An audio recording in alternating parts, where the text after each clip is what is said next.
In Chapter 6, we are going to talk about communication. Central to any team's action is communication. People respond both to the content of a message and how a message is communicated.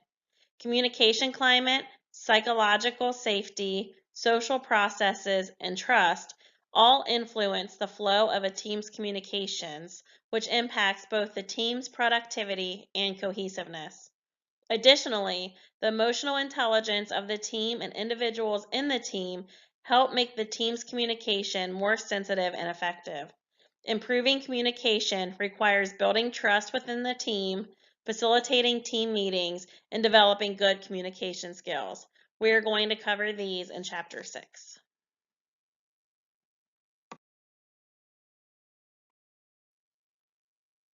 Communication in teams can be viewed as a transaction. This perspective emphasizes that communication is more than simply the transmission of a message from a sender to a recipient. Rather, the transactional model of communication recognizes that people are both simultaneously senders and recipients of messages. Both verbal and nonverbal feedback provided by a recipient continuously influences the message that the sender sends. Consider a team member beginning a meeting with an enthusiastic update about the team's progress, only to have blank stares from others on the team. Such nonverbal communication might be interpreted as disinterest, leading to a loss of enthusiasm and change in the direction of the discussion. A second component of the transactional model is that all parties involved in communication influence and are influenced by each other. For example, we often change our communication depending on the recipient of our communication. Your communication around your coworkers is likely different than your communication when your manager is present. Taken together, the simultaneous sending and receiving of messages and the mutual influence of team members illustrate how team communication is a dynamic process that is constantly changing.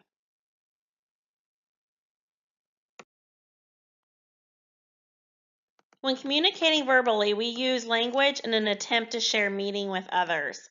This might include determining the purpose of your team project, sharing information, or deciding on a solution. While this may appear rather straightforward, the nature of language often makes sharing meaning difficult. This is because the meanings of words are often highly subjective. Language is based on words, which are of themselves symbols that refer to something else. For example, a dog refers to a four-legged carnivorous mammal that is often a pet. While the reference of some words is concrete, many others, particularly those involved in problem solving and innovation, are ambiguous. Overlooking this communication element can lead to frustration, failed projects, and wasted time. Consider a team wanting to expand healthy food options on a university campus.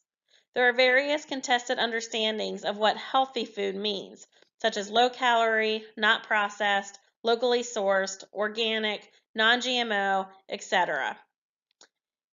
It is likely that each member of a team will have a different understanding of what is and what is not healthy food. The team must collectively define precisely what they mean in order to effectively research and implement their goal of expanding healthy food options on campus. Team members often assume that everyone understands the same meaning for a word. This is called bypassing, and it can be a source of miscommunication and conflict when engaging in activities such as assigning tasks and processing information. Consider the coordination of a team assignment. The team leader may instruct the team to email their section of the report by Thursday so that he or she can put them together for class on Friday. When the leader may have been expecting the sections by noon, some team members may wait until 11:59 p.m. This delay could prevent the leader from effectively combining the sections and lead to decreased team productivity as well as conflict between members. Similarly, senders of information often have poor perspective taking and overestimate a receiver's familiarity with the information being discussed. This lack of perspective taking is one reason why technical professionals such as engineers have difficulty sharing specialized knowledge in a team. They assume that the receivers have sufficient background information to make sense of brief messages. To avoid verbal miscommunication, team members need to make sure their words have clear definitions. In addition to using verbal language to share meaning with others, nonverbal cues such as body language, vocal tones, gestures, touch, eye contact, facial expressions, and use of time and space can also communicate meaning to others. Moreover, nonverbal messages can replace, emphasize, or even contradict our verbal communication. For example, members can assert dominance over the team through their posture and vocal tones, or express contempt through arriving late to a meeting and sarcastically apologizing. Just like verbal communication, nonverbal communication is also ambiguous and easily misunderstood. For example, is a member not participating because they are tired, disinterested in the project, or angry at another member? Additionally, nonverbal communication is also continuous. We're always communicating something nonverbally, whether intentionally or unintentionally. Effective team members need to develop awareness as to how their nonverbal communication might be influencing the team and also develop sensitivity to nonverbal messages of others in the team.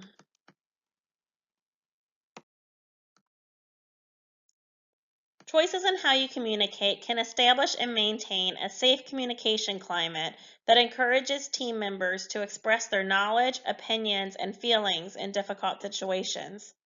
Interpersonal processes influence the willingness of team members to share information in team discussions. Trust provides the foundation for open and honest communications in the team. There are ways that dysfunctional information processing occurs. The use of team creates the potential to make better decisions because members can pull information from diverse backgrounds and experiences. The benefit of using teams occurs only if members share their unique information with the team. However, teams can engage in dysfunctional information sharing and processing that can lead to poor decision making. For example, teams spend most of their time discussing the information already shared by all members rather than combining the unique knowledge and perspectives of members. This focus on common rather than unique information also explains why teams often overlook technical information. This type of information is likely to be known to only a few members, so the team rarely discusses it. Consequently, the information held by most team members before a discussion has more influence on a decision than information received during a meeting, regardless of whether this information is accurate.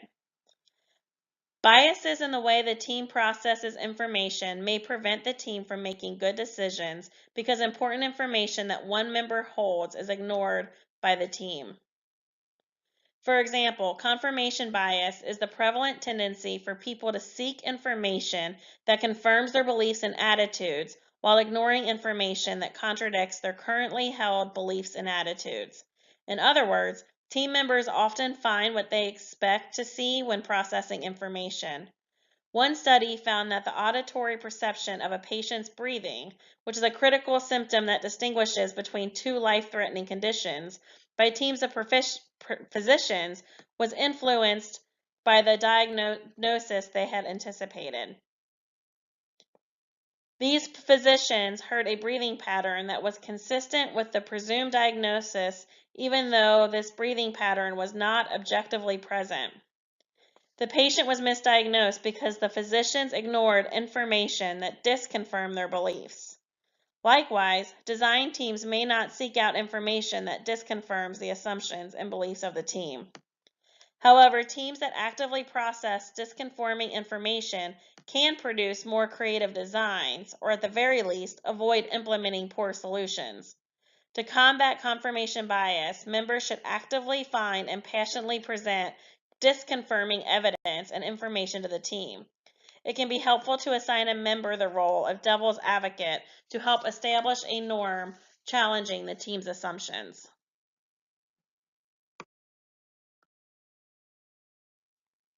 Information can also be processed poorly by a team if they discuss topics in terms of false dichotomies. A false dichotomy is the tendency to view options as two opposing extreme possibilities. For example, either or, for or against, when other possibilities exist. In other words, perceiving the world in absolute terms, you either agree with me or you're against me, for example, is often false, since much of reality and creative solutions exist in the gray area between these extremes.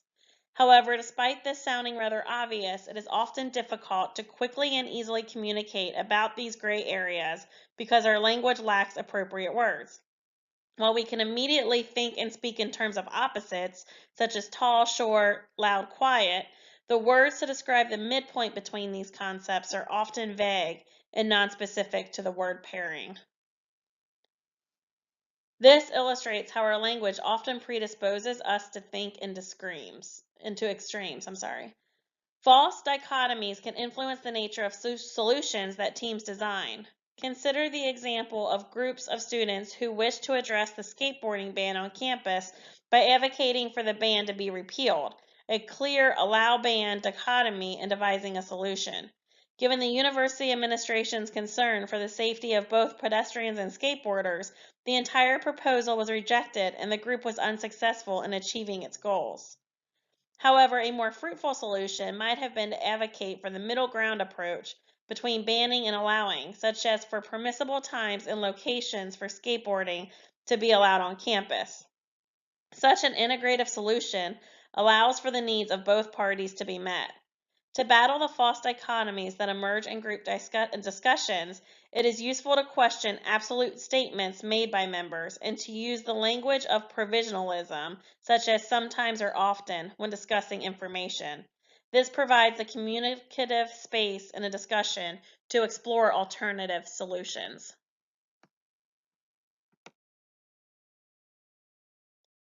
Research examined group interactions in mixed-sex teams and revealed that men and women tend to exhibit a preference for different communication styles.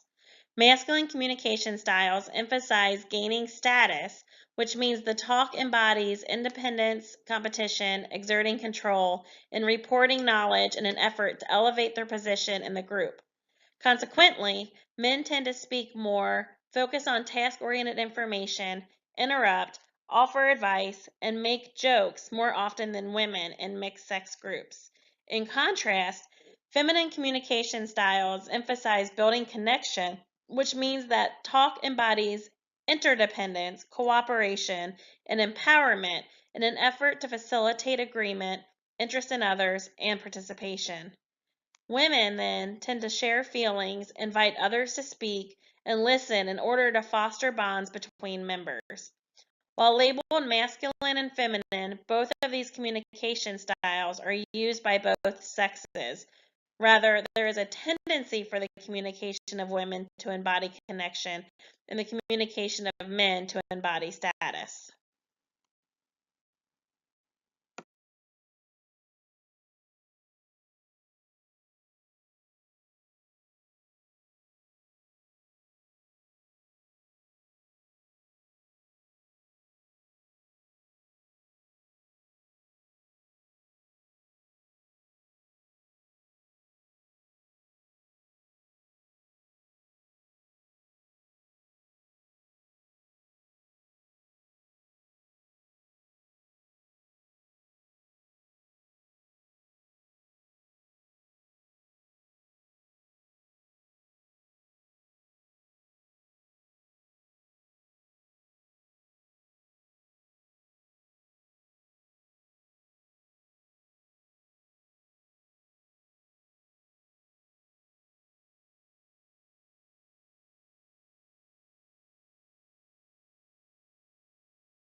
Trust is closely associated with psychological safety in teams. Psychological safety is the perception that members are free to take interpersonal risks and to express their thoughts and feelings without fear of consequences. It is a climate of interpersonal trust and respect where team members are able to offer ideas, provide feedback, raise issues, admit mistakes, and ask for help without fear of retribution. This is particularly important to teams where the sharing of diverse information and integration of perspectives is a central activity. Indeed, research consistently shows that psychological safety is associated with higher levels of learning from mistakes. It's also related to success in diverse teams, creativity, and team performance. Virtual teams also benefit from psychological safety as this mitigates the negative effects of geographical dispersion, electronic dependence, and national culture on innovation and performance. The value of psychological safety can be seen in the operations of cross-functional teams that are composed of members from a variety of technical backgrounds. The diversity of viewpoints in these teams is crucial for their success, but this only happens if team members are willing to share their information, knowledge, and learn from one another. These teams encounter communication problems such as socially induced silence, unproductive communication, and differences in professional language. Members of some cultures may also withhold questions, feedback, or disagreement due to cultural norms dictating politeness or face-saving behavior.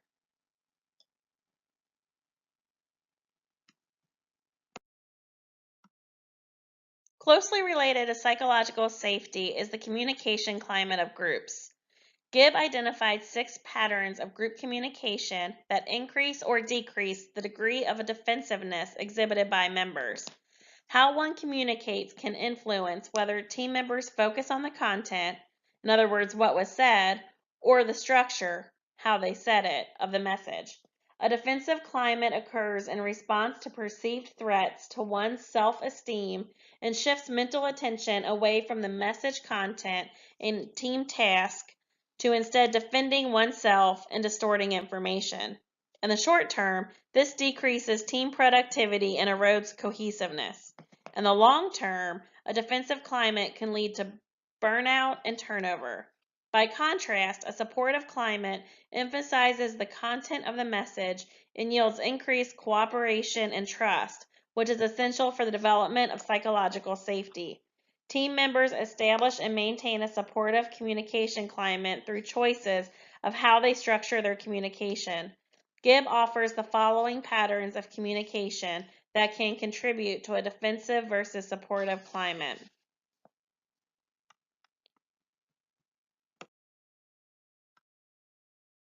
First, we are going to look at the communication climate of evaluation versus description. Messages with evaluations contain judgments, accusations, use statements, contempt, fault-finding, and criticism. For example, you haven't contributed enough to this project, which are often met with efforts to absolve oneself from blame. For example, but I came to every meeting. Besides, you never gave me clear direction. By contrast, descriptions that involve framing comments in a manner that minimize unease and consider the perceptions and feelings of the sender. For example, I'm concerned that our presentation won't go well and have some requests that I'd like you to consider. Strategies to adopt more descriptive language include I statements rather than you statements and provide genuine praise before negative feedback.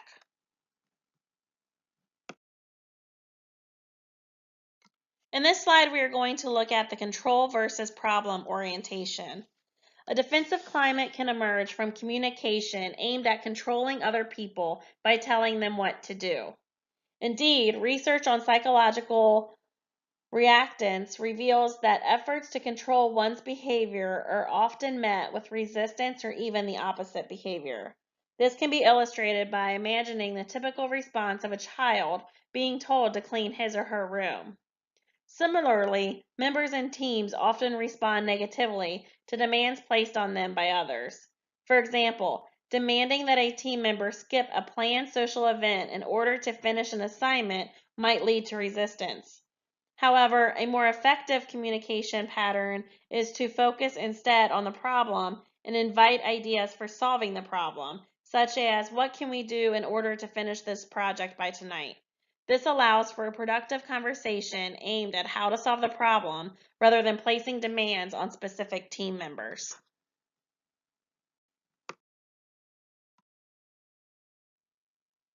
People who are sensitive to strategies employed to manipulate or deceive them, such as members excusing themselves from a meeting by calling in sick or leaving a meeting early because they suddenly have an appointment. While certainly there are times when such reasons may reflect reality, they contribute to a defensive climate when perceived to be a strategic way of evading uncomfortable questions, withholding information, and not participating. Instead, employing spontaneous communication that is honest, assertive, and contains true disclosure can promote an atmosphere of trust in a team. For example, you could state, I did not sleep well last night and can't meaningfully contribute to this meeting. Can I make it up somehow? Instead of just not showing up. In this slide, we are going to look at neutrality and empathy. When people communicate, they want to feel heard and to have their perspectives considered. In team discussions, however, members may respond with indifference or make little effort to acknowledge others. An example of neutrality is responding to a member's concern about the ethics of a group decision with a dismissive statement such as, "No, it's fine, don't worry, let's move on." Other times, a member's email or text message to the team might be completely ignored. Even professors can feel devalued by students that fall asleep in class or are distracted by technology. Such behaviors are frustrating and disrespectful, which can contribute to a defensive climate. A supportive climate can be fostered by communicating with empathy, taking another's perspective and feelings into account. This can be achieved through positive nonverbal behaviors such as listening, putting away a phone during a conversation, or verbal behaviors such as saying, let's devote the next 5 minutes to discussing your concern about the ethics of our decision. In this slide, we are going to discuss the superiority versus equality communication climates. Teams often are composed of members possessing differences in power, intelligence, knowledge, skill, and wealth.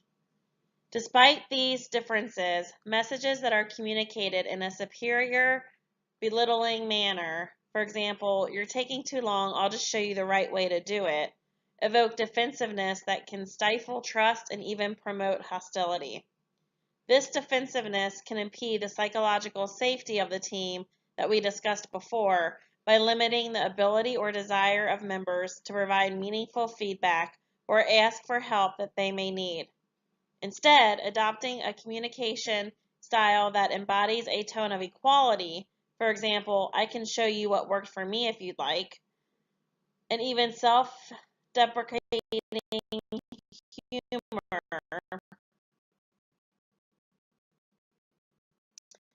encourages harmony and productivity in a team.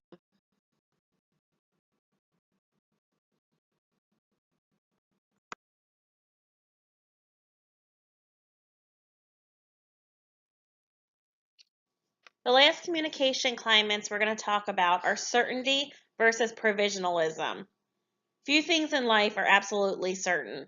On standardized exams, answers containing absolute statements such as always, never, impossible, won't are often the incorrect answers and can be a source of frustration for students failing to recall this test-taking strategy. Similarly, team members that communicate with absolute certainty can come across as narrow-minded and unwilling to acknowledge others' point of views. Communicating with certainty may shut down discussion, for example, if you say that idea will never work, and decrease motivation. For example, we'll never finish this presentation by tomorrow. Instead, qualifying messages through provisional language by using words like possibly, might, and sometimes can contribute to more supportive climates where issues can be openly discussed and explored, such as that idea might work, but I have a few concerns. Next, we're going to talk about emotional intelligence. Feelings and emotions pervade the fabric of teams. Emotional intelligence is the ability to solve emotional problems. It is an important aspect of communication and team discussions and is associated with enhanced level of team performance and reduced team conflict. Additionally, emotional intelligence in members is consistently associated with leadership emergence in teams. It includes the following 4 components. Self-awareness, which is the ability to identify, understand, and discuss one's emotions. Empathy, the ability to perceive, recognize, and experience others' emotions. Emotional regulation, which is the ability to regulate one's emotions and control the expression of those emotions. And finally, relationship management, which is the ability to respond to others' emotions with respect to concern for the relationship. Although emotional intelligence can be viewed as a skill of an individual on the team, it can also be viewed as part of the team's contribution climate, which we'll discuss in the next slide. Emotionally intelligent teams are aware of the emotional reactions of team members and develop norms that encourage both confrontation and caring. For example, when a team is trying to make a decision and one member disagrees, it is easy for the team to vote and move on to the next issue. However, an emotionally intelligent team would pause and try to better understand why a team member may object to the decision. This would engage in perspective taking to help understand the issues from alternative views. This shows that the team appreciates and has respect for this perspective, and it may lead to a consensus decision that is accepted by all team members. Team emotional intelligence has many positive impacts on team processes and performance. They are better able to work through emotional problems, which motivates team members and increases group cohesion. They have higher levels of team trust, which is important for developing a collaborative environment and promoting creativity. They are also more effective when working in demanding and stressful situations because they have better coordination, fewer conflicts, and use more collaborative conflict result approaches. One of the most significant results of the team emotional intelligence is the way conflicts are managed. In interdisciplinary teams like medical teams, teams with low levels of emotional intelligence have poorer social skills, more disruptive behavior, and use more coercive power techniques. Conflicts in these teams threaten the psychological safety of members. Teams with higher level of emotional intelligence have fewer conflicts, and the conflicts are also less intense. These teams are more likely to use a collaborative approach to resolve conflict, while teams with lower levels of emotional intelligence are more likely to use avoidance as a conflict resolution strategy.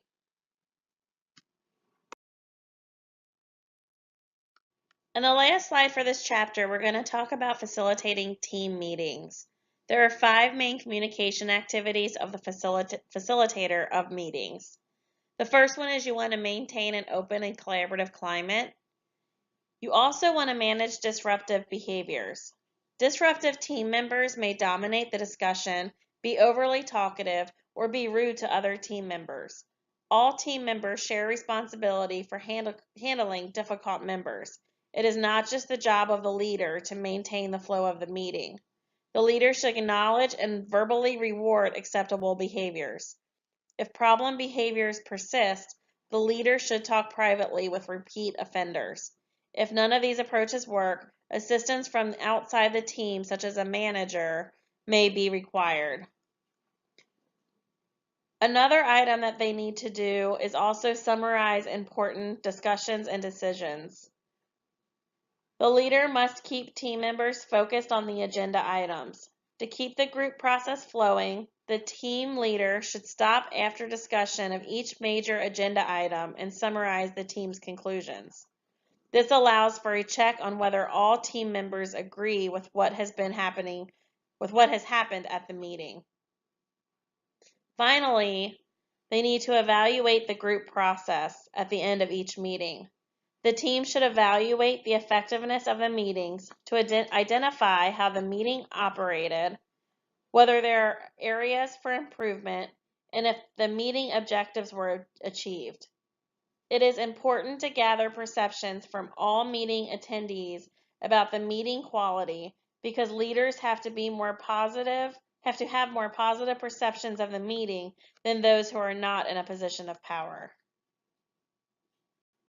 These group process evaluations provide feedback to the team about its performance and help deal with problems before they get emotionally out of hand.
This concludes the presentation for Chapter 6. Please let me know if you have any questions.